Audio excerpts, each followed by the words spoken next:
तो सर्वप्रथम सबको नववर्ष के हार्दिक शुभकामनाएं। आज के कार्यक्रम में उपस्थित डॉक्टर अनिल अग्रवाल जी, हमारे राज्यसभा के सांसद, इंजीनियर मनीष प्रताप जी,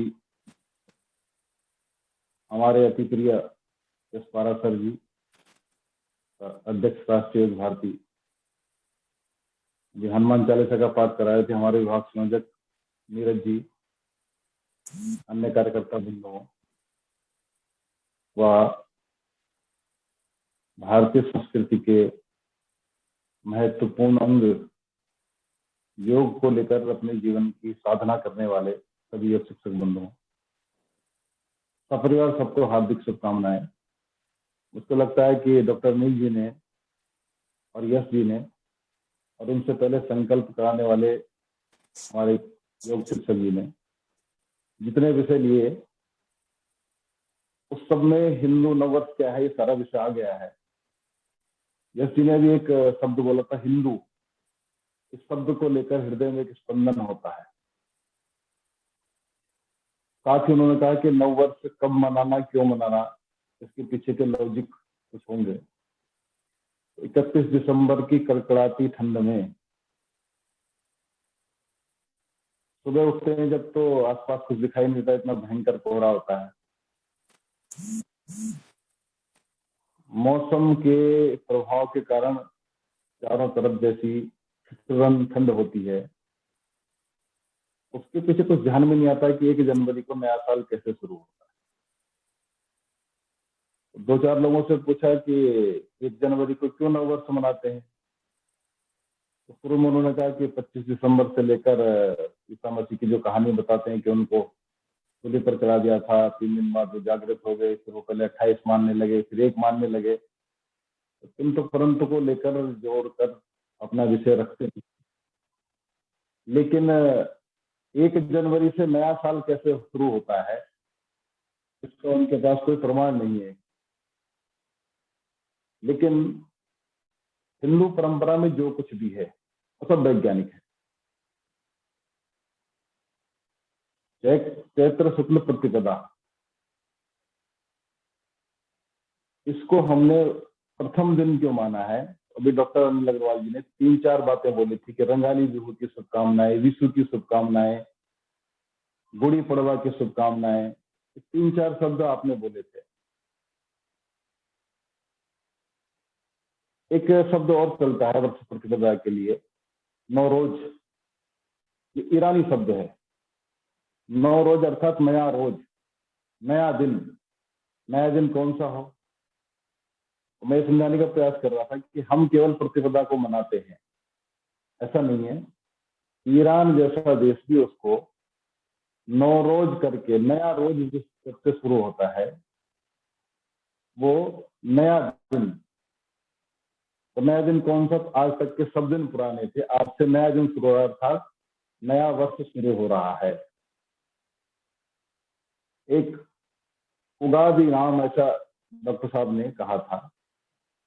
तो आंध्र में इस त्योहार को इस रूप में मनाते हैं, अर्थात युग का आरंभ। युग का आरंभ अर्थात जिस दिन से युग प्रारंभ हुआ, सृष्टि प्रारंभ हुई। यश ने एक श्लोक भी बोला था, उससे भी सबको ध्यान में आ गया होगा। ब्रह्मा जी ने सृष्टि की स्थापना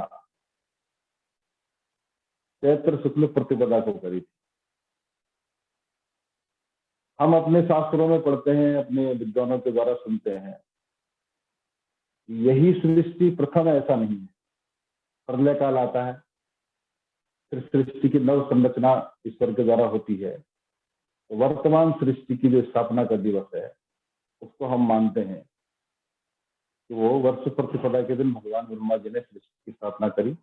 उसी दिन वर्तमान सृष्टि के प्रथम सूर्योदय का दिन भी यही माना जाता है, इसलिए हम इसको मानते हैं। लेकिन हमने मानना छोड़ दिया, ऐसा नहीं। डॉक्टर साहब ने कहा था कि साजिश पूर्वक, षड्यंत्र पूर्वक। जैसी आवाज क्लियर आ रही है? भाई साहब थोड़ी सी आवाज पीछे से आ रही है। अगर आपका माइक अगर पास में हो जाएगा तो आवाज कम आ रही है। मुझे और नजदीक आना चाहिए जी। अब ठीक है भाई साहब? अभी भी थोड़ी सी कम है।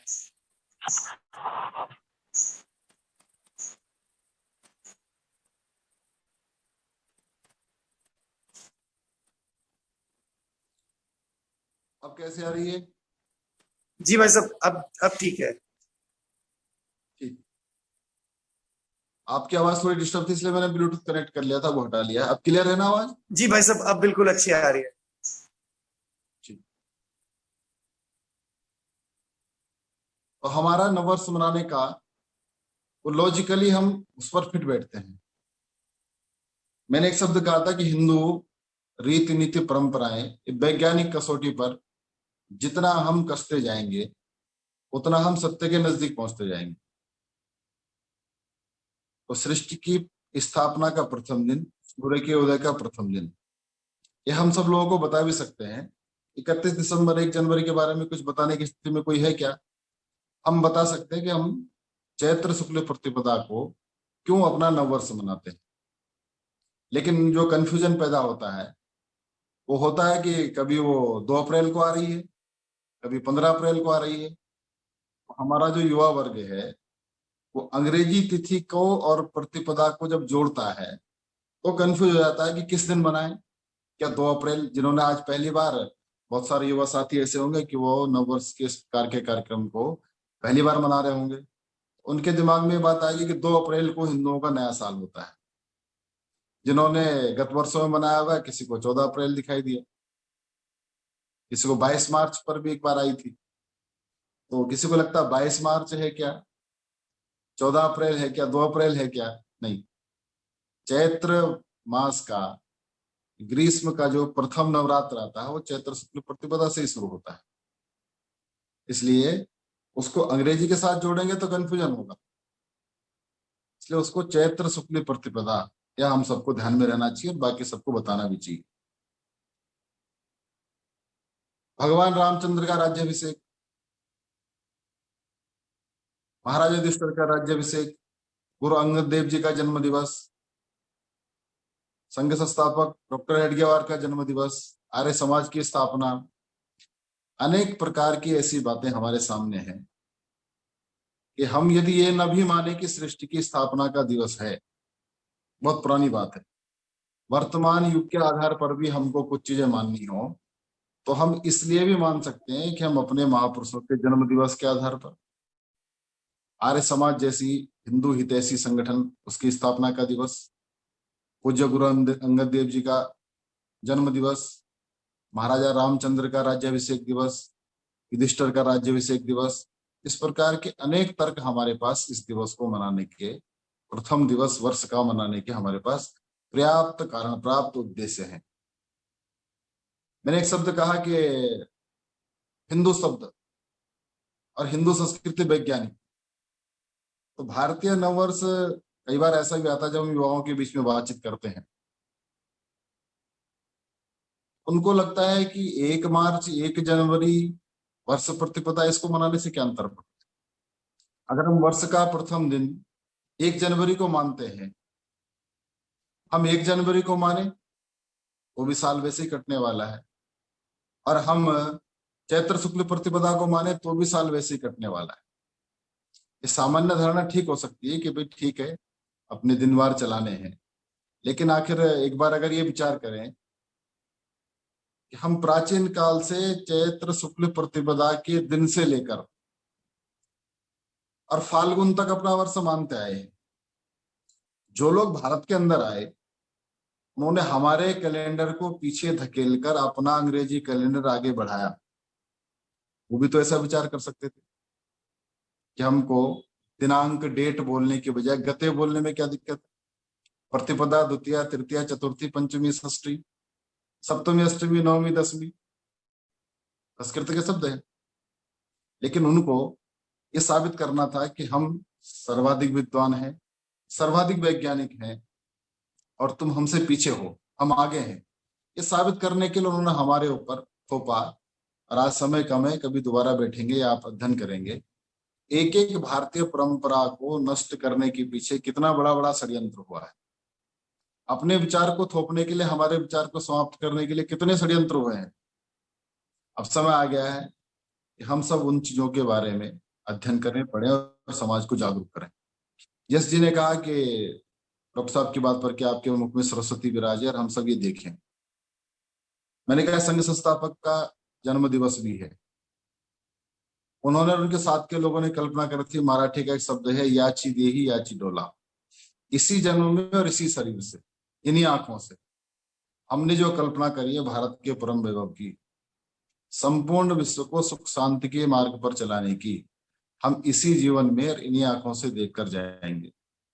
डॉक्टर हेडगेवार जैसे लोगों को वो सौभाग्य नहीं मिला, लेकिन उनके कारण हमारे भाग्य जागृत है कि हमको अपनी परंपरा, अपने पूर्वजों का स्वाभिमान, ये सब इसी शरीर से इसी जन्म में देखने को मिलने लगा है और हम इसको देखकर पूरा करके जाएंगे, ऐसा हम सबके मन में विश्वास भी। दुनिया भर में प्राचीन काल में केवल यही वर्ष माना जाता था और इसको हम सिद्ध भी कर सकते हैं।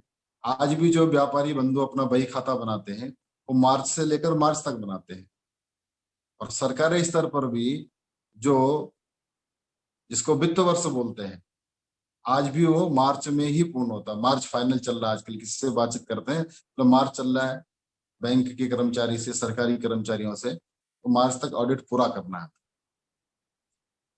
जैसे शुरू में डॉक्टर साहब ने कहा था रंगाली बिहू, ये मनाया था असम में, इसी दिन को मानते हैं।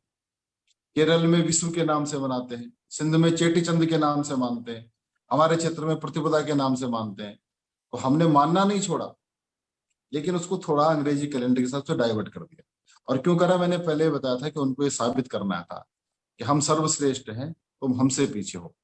लेकिन जो नास्तो विद्यते भावा, ऐसा गीता में कहा है कि जो सत्य है उसका कभी अभाव नहीं होता, कभी कभी उसका प्रभाव दिखता नहीं है, लेकिन अभाव है ऐसा नहीं है। तो हिंदू विचार, ये हिंदू संस्कृति, ये शाश्वत सत्य है, ईश्वर का विचार है, ईश्वर के द्वारा स्थापित है।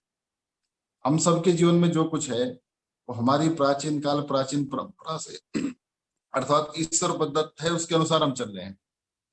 हिंदू इस शब्द पर बहुत जोर आजकल लोगों को लगता है हम सब संघ के लोग दे रहे हैं, सनातनी लोग दे रहे हैं। क्यों दे रहे हैं? आखिर हिंदू शब्द या हिंदू संस्कृति, प्रतिपदा जैसे, योग जैसे, इन सारे विषयों को यदि आगे बढ़ाते तो केवल हिंदू समाज का भला है क्या? तो हमने कहा कि ईश्वर ने जब सृष्टि की स्थापना करी तो वेद कहता है कि ईश्वर के मन में आया एको हम बहुश्यामा, मैं एक हूं, बहुत रूप में पैदा हो जाऊं। क्यों हो जाऊं? तो ईश्वर को हम बोलते हैं सच्चिदानंद परमात्मा, सत्य चित्त आनंद, जिसका जो सत्य है, जिसका चित्त आनंदमय है, वही परमात्मा है। आनंद की जो अंतिम स्थिति है, परमानंद, वो ईश्वर है। और उस ईश्वर के मन में आया कि मैं आनंद का स्वरूप हूं, मुझको और अधिक आनंद प्राप्त करने के लिए क्या करना चाहिए? तो उसके मन में विचारा एको हम बहुश्यामा, मैं एक हूं, बहुत रूपों में पैदा हो जाऊं। इसलिए हम सब देखेंगे तो सृष्टि में जितना भी जीव जगत है, प्रत्येक को जितना आनंद प्राप्त हो रहा है उससे अधिक आनंद की लालसा में वो भटक रहा है। इसमें उसकी गलती भी नहीं है, क्योंकि उसको अंतिम सत्य की ओर जाना है, अंतिम आनंद की ओर जाना है, जो परमानंद है ईश्वर। वो कैसे प्राप्त होगा? उसको प्राप्त करने का माध्यम किसके पास है? तो गाय को काटो ईद के दिन, बकरियां काटो, तो मनुष्य को तो सुख मिल रहा है, लेकिन जीव जगत को मिला क्या? हमने कहा ईश्वर ने संपूर्ण जीव जगत को उस परमानंद में विलीन होने के लिए इस धरती पर छोड़ा है, उसका अधिक आनंद प्राप्त करने के लिए। और आनंद प्राप्त करते करते करते जब उसको और आनंद की अपेक्षा होगी तो ईश्वर को ही शरण में जाएगा, जिसको हमने मोक्ष कहा है, वो परमानंद है।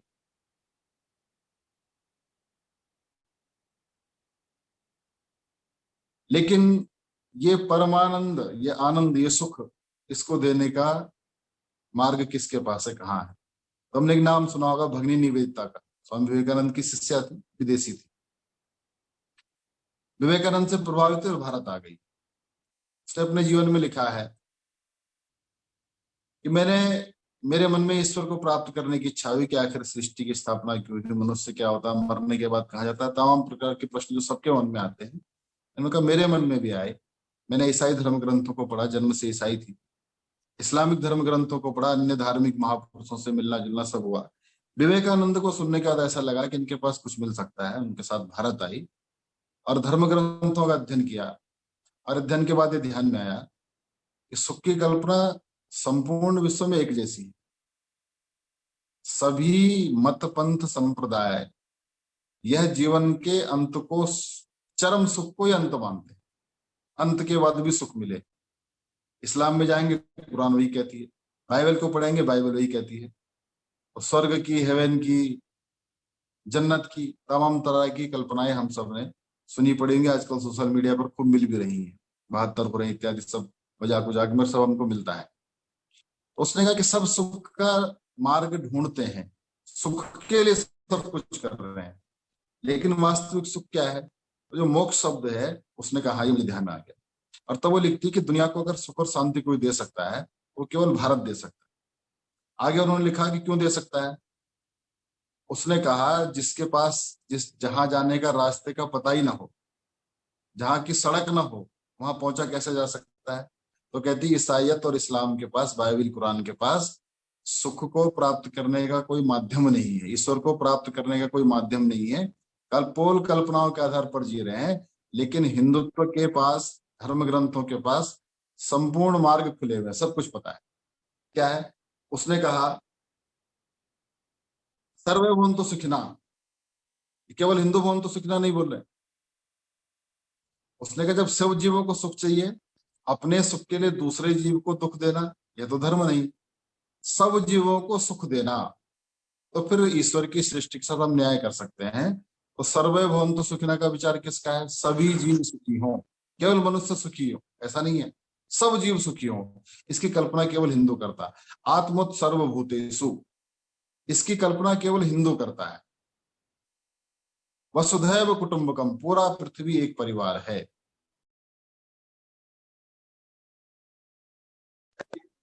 इस सृष्टि के प्रत्येक जीव को देना है, तो हिंदू संस्कृति को दोबारा से पुनर्स्थापित करना पड़ेगा। और दुनिया में सुख और शांति कभी थी क्या? उन्होंने इस बात को लिखा है, यदि ईश्वर ने सृष्टि को एकोहम बहुश्यामा सुख के लिए पैदा किया है, तो सुख कहाँ है? जिस भी जीव को देखते हैं अपने जीवन में दुखी वो सुख प्राप्त करने के चक्कर में है। लेकिन क्यों है? तो क्या ईश्वर की बात गलत थी क्या? वो कहती नहीं, ईश्वर की बात सही है, वो धर्म ग्रंथों से प्रमाणित होती है, वेद से प्रमाणित होती है। उसने कहा अगर सब जीवों को सुख देने के लिए सृष्टि की स्थापना है, तो सुखी क्यों नहीं? कभी थे क्या? तो आगे उसने कहा कि हाँ, एक कालखंड था भारत का, राम राज बैठे त्रिलोका, हर्षित भये गए सब शोका। कौन सा कालखंड था वो? कैसा था? यथा राजा तथा प्रजा, जैसा राजा होगा वैसी प्रजा होगी। हम पिछले 2014 से लेकर अब तक ऐसे बहुत सारी चीजें देखते आए हैं जिनके बारे में हम सोचते थे ये अकल्पनीय होने की स्थिति नहीं है, लेकिन हुई है। राजा का मन जैसा, प्रजा को वैसा करना पड़ रहा है। योग के बारे में कैसी मजाक हम सबकी बनती थी हम जानते हैं, लेकिन राजा का मन हुआ तो आप सबको पता है दुनिया भर में क्या हुआ है। बीच में एक कभी जीएसटी और कभी नोटबंदी किस प्रकार के कानून देश के अंदर आए, एक आध दिन थोड़ा दर्द हुआ जिनको होना था, उसका परमानेंट है, लेकिन बाकी सबका तो शांत हो गया, सबको लगा ठीक है आज सब दे रहे हैं। देश में टैक्स कितने टैक्स पेयर्स थे, लेकिन थोड़ा सा राजा का मन हुआ कि टैक्स पेयर बढ़ने चाहिए और नंबर 1 पर सब चीजें आनी चाहिए, तो आने लगी धीरे धीरे। ऐसे ही निवेता ने कहा कि राम राज बैठे त्रिलोका, हर्षित भये गए सुख शोका। जब राम राज था, अर्थात राम के पिता राजा दशरथ के बारे में हम पढ़ते हैं, वो चक्रवर्ती सम्राट थे। चक्रवर्ती था सारे विश्व पर जिनका शासन था, यानी जब सारे विश्व पर भारत का शासन था, भारत विश्व गुरु था, तो जो भारत का विचार है वो सारे विश्व को मानना पड़ता था। एक बार में उसको डंडे के जोर पर माना होगा, दंड के भय से माना होगा, लेकिन हम सबको ध्यान में आ रहा है कि धीरे धीरे कोई भी विचार आता है, प्रारंभिक अवस्था में उसका थोड़ा बहुत विरोध होता है, लेकिन धीरे धीरे वो आदत में आता है। और एक कैसे ध्यान में आता है, मैं भी पिछले वर्ष एक कार्यकर्ता के साथ उनकी गाड़ी में बैठा हुआ था, तो कुछ खाने का सामान उन्होंने निकाला, खाया, और जैसे उन्होंने शीशा उतारा, उनके 3 साढ़े 3 साल का बच्चा था, उसने उनके हाथ से रैपर छीन लिया, बाहर नहीं फेंकना। उन्होंने कहा भाई साहब मैं फेंकने वाला नहीं था, मैं केवल आपको दिखाना चाह रहा था कि सफाई को लेकर कितना अवेयर है। इसको लगा मैंने शीशा खोला मैं बाहर फेंकूंगा। ये सब मोदी जी का असर है। गंदगी पहले देश में कितनी रहती, सड़क पर कूड़ा फेंकने वाले, लेकिन आज यदि कोई व्यक्ति खाकर केले का छिलका फेंकने वाला हो, वो चारों तरफ देखता, कोई देख तो नहीं रहा। अभी आदत में सुधार नहीं हुआ, लेकिन धीरे धीरे आदत में हम सब भी जितने लोग बैठे, हमको भी ध्यान में आ रहा होगा, चलती गाड़ी में, घर पर, कहीं भी हमारा कुछ हमने यूज कर रहा, जो वेस्टेज था उसको हम कैसे फेंकते थे। लेकिन अब स्वभाव में आने लगा है कि गंदगी चारों तरफ नहीं फैलानी। तो किसी भी विचार को, अच्छा जो विचार होता है वो एकदम शुरू में पचता नहीं, धीरे धीरे वो आदत में आता है। भारत जब विश्व गुरु था तो संपूर्ण दुनिया के प्रत्येक मनुष्य के अंदर सर्वे भवन्तु सुखिनः का विचार था, प्रत्येक जीव सुखी था। हमारा विचार है मातृवत् परदारेषु, प्रत्येक स्त्री को, पर स्त्री को माता के समान मानना। तो दुनिया की जो आधी आबादी जिसको हम बोलते हैं महिलाएं, इनको सम्मान देना है, इनकी सुरक्षा होनी, इनका आत्मसम्मान बढ़ाना है। तो मातृवत् परदारेषु ये विचार भारत से लेकर बाहर तक दुनिया के प्रत्येक मनुष्य के अंदर आना चाहिए, तब बलात्कार नहीं हो। जब आत्मवत् सर्वभूतेषु मानेंगे तब प्रत्येक प्राणी को अपने जैसा मानो, ये विचार प्रत्येक मनुष्य के अंदर जब आएगा तब चींटी से लेकर हाथी तक यह सुरक्षित रह सकता है। इसलिए हिंदू विचार को स्थापित करना, हिंदुत्व के विचार को स्थापित करना। और एक उदाहरण और मुझे ध्यान में आता है, संयुक्त राष्ट्र के महासचिव थे कोफी अन्नान। जो महासचिव थे उस समय दुनिया भर में संघर्ष की बड़ी स्थिति आई। जब उनका रिटायरमेंट था, जेनेवा में उनका भाषण हुआ और उन्होंने कहा कि मैं स्वयं यहाँ बैठे हुए अधिकतर लोगों के मत से मेरा मत मिलता है। यहाँ आप जितने सारे लोग बैठे हो, आपका जो संघर्ष है वो दुनिया में शांति लाने के लिए, लेकिन आपका तरीका दुनिया में कभी शांति ला नहीं सकता। सौभाग्य से दुनिया में एक देश ऐसा है जो शांति ला सकता है, उसके पास सूत्र है, वह देश है भारत। और उसका सूत्र है सर्वे भवन्तु सुखिनः सर्वे सन्तु निरामय। यह श्लोक उन्होंने ऐसे ही संस्कृत में बोला जैसे मैं बोल रहा था। इस श्लोक को दुनिया के प्रत्येक मनुष्य को सिखा दीजिए, उसके जीवन में उतार दीजिए, दुनिया के सारे हथियार समाप्त हो जाएंगे, सारे झगड़े समाप्त हो जाएंगे। उन्होंने बोला इसलिए नहीं, ये वास्तविकता भी है। जब हम सर्वे भवन्तु सुखिनः की बात करते हैं तो हम केवल अपने परिवार की, अपने घर गांव की चिंता नहीं करते। हमारे सर्वे भवन्तु सुखिनः में चींटी भी आती है, इसलिए आटा खिलाकर उसके जीवन की रक्षा करने वाला ये हिंदू है। तो छोटे से जीव चींटी से लेकर बड़े से जीव हाथी को गणेश जी के रूप में पूजने वाला ये हिंदू है। प्रकृति का संरक्षण, हम भगवान गणेश की पूजा करते हैं तो दुबड़ा घास वो गणेश जी को चढ़ता है, जो चढ़ता है वो सम्माननीय होता है, वो पूजनीय होता है। इसलिए छोटी सी दूब घास से लेकर और प्रकृति को जीवनदायिनी ऑक्सीजन मिलती रहे, इसके लिए हम पीपल और बरगद के जैसे विशाल वृक्षों की पूजा भी करते हैं।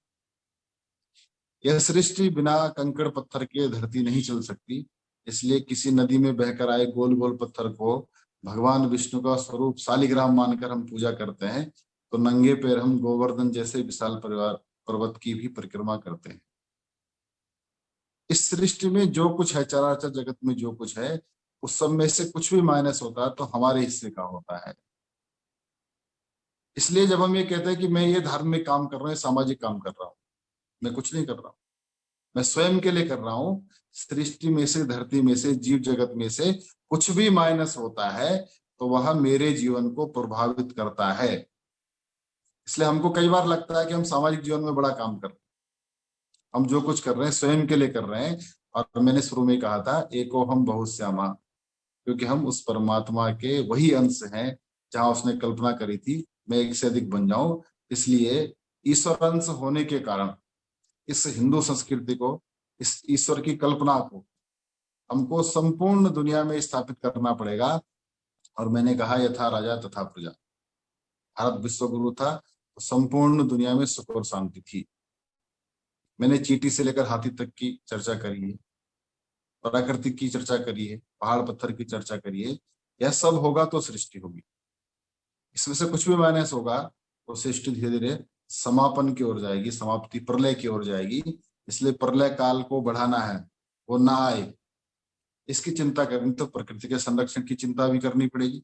प्रकृति का संरक्षण यदि होगा तो हिंदुत्व के विचारधारा के आधार पर। सृष्टि को स्थायी चलाना है तो चींटी से लेकर हाथी तक को भी सुरक्षित रखना पड़ेगा। उसकी कल्पना भी केवल हिंदू के पास है, आत्मोत सर्वभूतेषु के आधार पर। सबको सम्मान के साथ जीना है, संस्कार के साथ जीना है तो मातृत्वरदारेषु मानना पड़ेगा। ये केवल मेरे जेहन में, मैं हिंदू, मेरे मन में, मेरे संस्कार में है, इसलिए मेरे संस्कार में है तो मैं इसको आगे बढ़ाऊंगा तभी दुनिया के अंदर ही जाएगा। हम सबको इसका विचार करना है। प्रत्येक चीज को संरक्षित करने का विचार केवल हिंदू के पास है, उसको बढ़ाने का काम हिंदू के पास है। सृष्टि को दीर्घजीवी बनाए रखना है तो हिंदू संस्कृति को बढ़ावा देना पड़ेगा, भारत माता को विश्व गुरु के स्थान पर दोबारा विराजित करना पड़ेगा। इसलिए नववर्ष मनाना तिथियों से कोई अंतर नहीं पड़ता, जनवरी से मनाए या चैत्र शुक्ल प्रतिपदा से मनाए। जनवरी से मनाते हैं कोई कल्पना ध्यान में नहीं आती, लेकिन चैत्र शुक्ल प्रतिपदा से मनाते हैं तो जितनी चर्चा मैंने करने का प्रयास किया है इतनी सारी कल्पनाएं ध्यान में आती है कि संपूर्ण विश्व के प्रत्येक जीव का सुख निहित है इस हिंदू विचारधारा में है। इसलिए इसकी तरफ जितना हम बढ़ेंगे उतना हम दुनिया को सुख के मार्ग पर लेकर जाएंगे, और दुनिया जाएगी तो मैं भी हूं उसमें, मेरा परिवार भी है, मेरा घर बार भी, मेरा गांव भी। मुझको सुखी रहना तो पूरी दुनिया को सुखी रखने का प्रयास करने का काम मेरा है। और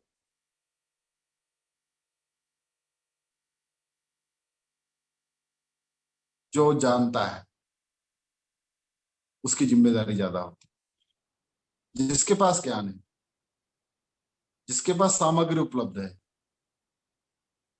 उसने अगर उसका वितरण नहीं करा उसको हम कंजूस बोलते हैं, अधर्मी बोलते हैं। हमारे पास दुनिया को सुख देने के लिए पर्याप्त सामग्री है, हमारे पास दुनिया को सुखी रखने के लिए पर्याप्त मार्ग है, पर्याप्त साधन।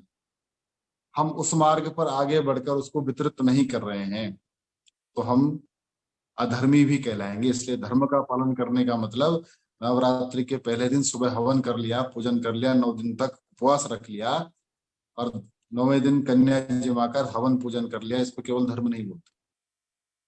वर्ष में मास में 4-6 व्रत रख लिए, 2-4 जगह दान कर लिया, इसको केवल धर्म नहीं बोलते। गंगा का स्नान कर लिया, ये धर्म नहीं, ये हमारी पूजा पद्धति का व्यक्तिगत आत्म संतुष्टि का विषय हो सकता है।